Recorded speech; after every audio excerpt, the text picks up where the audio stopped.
Hello नमस्ते प्रणाम। आप लोग कैसे हो? इंस्टाग्राम फैमिली, यूट्यूब फैमिली, आप लोग से हाथ जोड़ के विनती करता हूँ कि मेरा भी चैनल के सपोर्ट कीजिए। आज मैं छत पर आया हूँ। देखिए मेरा छत के बगल में ट्रेन की पटरी लाइन है, रामदयालु स्टेशन है। जब राजधानी गाड़ी जब आता है तो घर के तहलका मचा चल जाता है।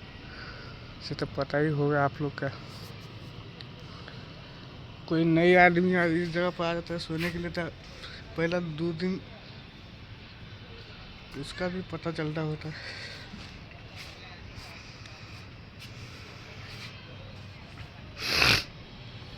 तो मेरा भी चैनल के एक सपोर्ट कीजिए आप लोग।